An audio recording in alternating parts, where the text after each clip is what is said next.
let's take a look at exponents and see what we need to do to work those problems out. This first problem that we have here has a quantity of -3 raised to the 0 power, and that's a good time for us to remember that anything to the 0 power is just a 1. And so we have 1 instead of that whole term, and we're multiplying that by -3 raised to the 3rd power. Anything to the 3rd power would mean that we're multiplying by itself 3 times. So -3 times itself 3 times. When I multiply 1 times -3, I'm just going to get -3. -3 times -3 will give me a +9. +9 times -3, -27. Now you could also use your calculator for this problem. See if I can get it to where I get some shadow. There we go. And we can put the parentheses, they're important here, and make it a -3, and put the parentheses again. We're going to use our to the button, the exponent button here, so I'll push that to the 3rd power, and the equals, and I get -27. So I can see that another way to do that with my calculator. So -27 is my answer here for this problem. Now these have variables, so I absolutely can't do them on my calculator. It's not going to work out. So I need to figure out what to do with this -5 as my exponent. And remember, I can apply it to each of these exponents, and the rule for exponents with the power is that you multiply the two exponents, and we can pull out just the x to the -2 and think about it being raised to the -5 power, and when I multiply those two I would get x to the +10. Now if I'm trying to think of the concept and figure out how this all works, it'll be easier if I use positive exponents, at least for the one outside the parentheses. So I can, and it's easier inside also, so I'll do x squared to the 5th power, and remember I can expand that, and that'll be x squared, x squared, x squared, x squared, and one more x squared. So I have 1, 2, 3, 4, 5 factors being multiplied, and when I multiply all of these up I have 2, 4, 6, 8, 10, or x to the 10th. So I do need to multiply these two. I showed you this example just to reiterate for you that you can work it out by expanding the form, and then you add up all your exponents and you'll end up with the same thing as if you go ahead and multiply the 2 from the start, or in this case the 2 times 5 is also a +10. So for the x, I had x to the -2 to the -5th, so that becomes x to the 10th. Now the same thing with the y. I have y to the 4th to the -5th, so I will do y to the 4 times -5, and I'll go ahead and write it here so you'll see what I did later. And then I have z to the -1 to the -5th.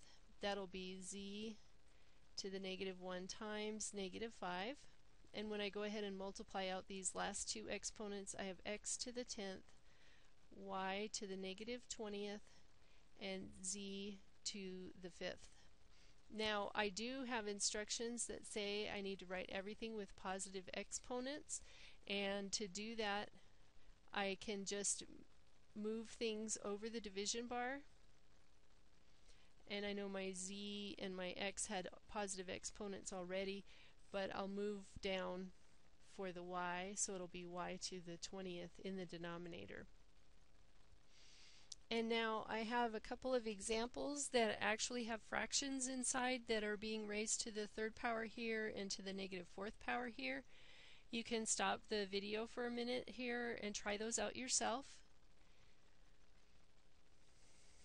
Okay, for level 1, I need to make sure I remember to raise the 3. It has an exponent right now of 1, so I need to raise it to the 3rd power, so it'll be 3 to the 1 times 3, or just cubed, and then a is to the -4th, and it's cubed also, so a to the -12th, and then my denominator I have b to the 7th, and I'm raising it to the 3rd power, so it'll be 7 times 3, or 21.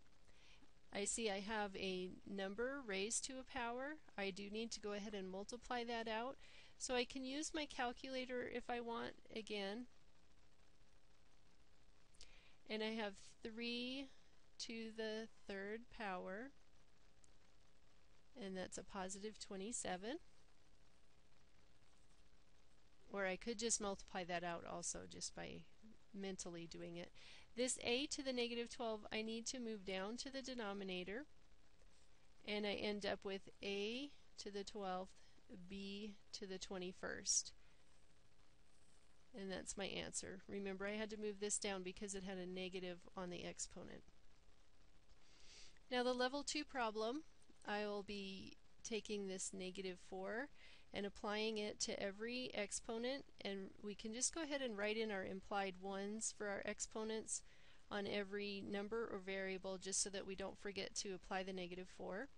So I take 2 to the first to the negative 4, so it'll be 2 to the negative 4, x squared to the negative 4, so x to the 2 times negative 4, or negative 8, and then y to the first to the negative 4, so y to the negative 4, all over. This 3 is to the first power. It'll also be multiplied by negative 4, so I have 3 to the negative 4. Now I want you to stop and look at this for a minute. A lot of times we want to just go ahead and multiply these out and either put a negative 8 or put a negative 16, but those are absolutely not the same thing as 2 to the negative 4. With this, I have to move it to the denominator and move this one to the numerator so that I have positive exponents, and then and only then can I work out the exponents. So if I have 3 to the 4th now in my numerator and 2 to the 4th now in my denominator, now you can see I have a positive exponent. Now I'm allowed to go ahead and multiply 3 times 3 times 3 times 3 and get that 81. And for my denominator, 2 times 2, which is 4, times 2 is 8, times 2 is 16. Back here with my variables, they both had negative exponents, so I also want to move each of them down. And when I move them down, remember the sign on the exponent flips, and I have x to the 8th, y to the 4th, both in the denominator, and they'll stay there. I won't do any more work with them. And I have y to the 4th also. And 81 and 16, I would look to see if I could reduce them, but I can't because this only has factors of 3 and this only has factors of 2. So this is my most reduced form. Remember from the beginning, 2 to the negative 4th power is going to be a 16, but it's a 16 in the denominator. I have to move it down because of the negative on the exponent and get a positive exponent. Then I can multiply it out and get the 16.